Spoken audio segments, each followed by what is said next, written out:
TCS TCS TCS, अरे यार इतना सारा न्यूज यार। मतलब मैं भी कभी सोचा नहीं था कि इस प्रकार के जो न्यूज है पूरे इंटरनेट पे एकदम छा जाएगी। मतलब जहां भी देखो, चाहे इंस्टाग्राम खोलो, चाहे फेसबुक खोलो, या फिर कोई व्हाट्सएप स्टेटस ओपन करो, या फिर कोई यूट्यूब में जाओ, या फिर कोई ऐसे न्यूज चैनल लगा लो, खाली भाई टीसीएस के बारे में ही चर्चा कर रहे हैं।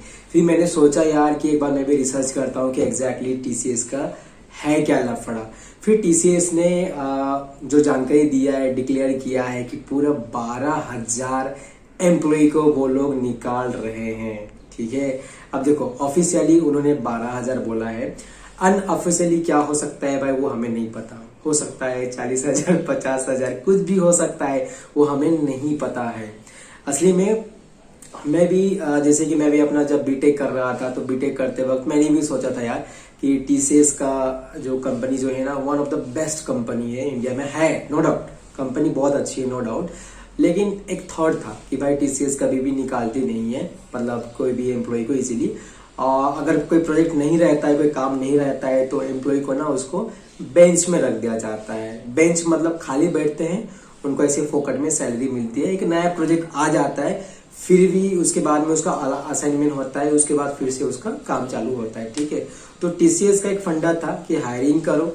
हालांकि उनका जो पैकेज रहता है 3.5, 3.4, 3.6 का रहता है। हायरिंग करने के बाद में वो लोग नॉर्मली ले ऑफ नहीं करते हैं, नहीं निकालते इन शॉर्ट टर्म। ठीक है, लेकिन पहली बार टीसीएस ने शायद ऐसा डिक्लेयर किया जो कि यार पर्सनली मुझे भी शॉकिंग लगा, क्योंकि बहुत सारे जो फ्रेशर कैंडिडेट होते हैं ना, उसके लिए ये ड्रीम कंपनी होती है। रीजन ये है, हमारे इंडिया में अगर ऐसा कोई कंपनी है जो कि सबसे ज्यादा हायरिंग करती है, वो है टीसीएस। और टीसीएस ऐसा कंपनी है जो कि बहुत सारे फ्रेशर कैंडिडेट को हायरिंग करके उनके बहुत सारे ड्रीम को उसने एक कंप्लीट किया है यार। ठीक है, तो मतलब अब देखो, अब कंपनी ने तो 12,000 एम्प्लॉय को निकालने के बारे में बता दिया है, और उसका रीजन यही दिया है कि लैक ऑफ स्किल, मतलब उसमें कुछ ना कुछ कैपेबिलिटीज नहीं है, एबिलिटीज नहीं है, स्किल नहीं है। ठीक है, प्रॉपर स्किल नहीं है, उसी के वजह से मतलब निकाला जा रहा है। यहाँ तक कि इंटरव्यू में टीसीएस की एम्प्लॉय को पूछा भी गया, जैसे कि सीईओ हो सकता है, बहुत सारे जो मैनेजर्स लोग रहते हैं, कि भाई आर्टिफिशियल इंटेलिजेंस के लिए शायद आपका ये ले ऑफ हो रहा है। तो उसने क्लैरिफिकेशन दिया है कि देखो मशीन लर्निंग हो गया, आर्टिफिशियल इंटेलिजेंस हो गया, इसके वजह से वो लोग 12,000 एम्प्लॉय को नहीं निकाल रहे हैं। तो टीसीएस की तरफ से क्लियर इंडिकेशन आया है कि भाई लैक ऑफ स्किल है, इसलिए वो लोग निकाल रहे हैं। यहाँ तक कि वो लोग ये भी जस्टिफाई किए हैं कि हमने एम्प्लॉय को मौका दिया है ताकि आप अपना स्किल जो है वो इम्प्रूव करो, इम्प्रूव ना करने के बाद ही वो लोग निकाल रहे हैं। अब देखो भाई, ये मेरा स्टेटमेंट नहीं है, ये टीसीएस की तरफ से स्टेटमेंट है। ज्यादा यार इसको मैं ज्यादा फिल्टर नहीं करूंगा, नहीं तो भाई ये जो मेरा कंटेंट है, इसमें आप लोगों का जो प्यार और जो भरोसा रहता है ना, वो टूट जाता है।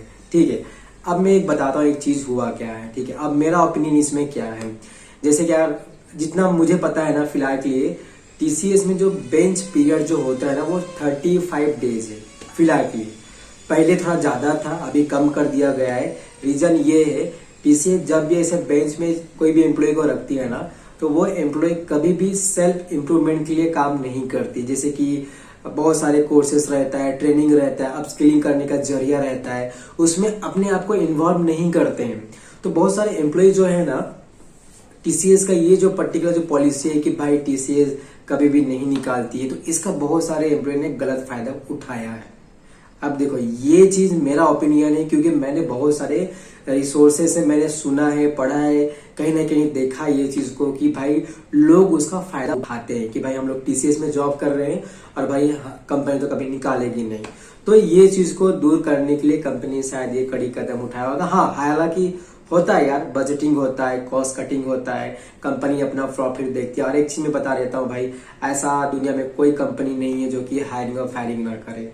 तो ठीक है, टीसीएस ने एक बड़ी कदम उठाया है, और इसमें जो इम्पैक्ट होंगे मुझे लग रहा है जो सीनियर लेवल है, जो ज्यादा एक्सपीरियंस है, जैसे कि 3 साल, 4 साल, 5 साल, 10 साल, क्योंकि ये लोगों का जो पैकेज है बहुत लाखों में रहता है, कोई कोई का तो जो पैकेज रहता है वो करोड़ों में रहता है।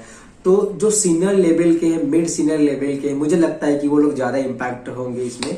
और मुझे लगता नहीं है फ्रेशर का उतना भी ज्यादा इम्पैक्ट रहेगा इसमें। लेकिन हाँ, एक बात मैंने न्यूज़पेपर मैंने पढ़ा है कि भाई जो फ्रेशर लोगों का हायरिंग हो चुकी है, लेकिन उनका ऑन बोर्डिंग डिले हो गई है अभी तक भी। ठीक है, तो ये सारे टीसीएस का न्यूज है। तो मैं तो भाई लास्ट में यही कहूंगा कि भाई आप अपने ऊपर में काम करिए, अपना जो कम्युनिकेशन लेवल रहता है, जो नॉलेज रहता है, जो स्किल सेट रहता है भाई, उसमें आप फोकस रखिए।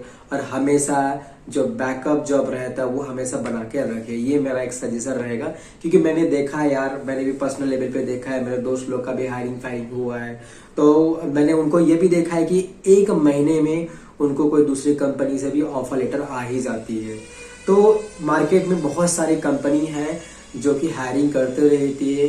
तो आपका बस फोकस रहना है कि भाई आपको सीखना है। ठीक है, आपको जितना ज्यादा, आपको जितने भी नए नए टेक्नोलॉजी है, आपको सब में आपको थोड़ा अपने आप को परखना है कि आप किस में आप सबसे टॉप में हो, आप सबसे तेज हो, ताकि भाई कंपनी आपको हायरिंग करती रहे, चाहे कोई भी कंपनी हो। ठीक है, उम्मीद करता हूँ ये वीडियो से मेरा ओपिनियन मैंने आपको शेयर कर दिया है। अगर आप अपना ओपिनियन शेयर करना चाहते हो तो फीडबैक दे सकते हैं यार कमेंट करके। Thank you so much for watching this video, thank you so much for your love and support. Thank you so much guys.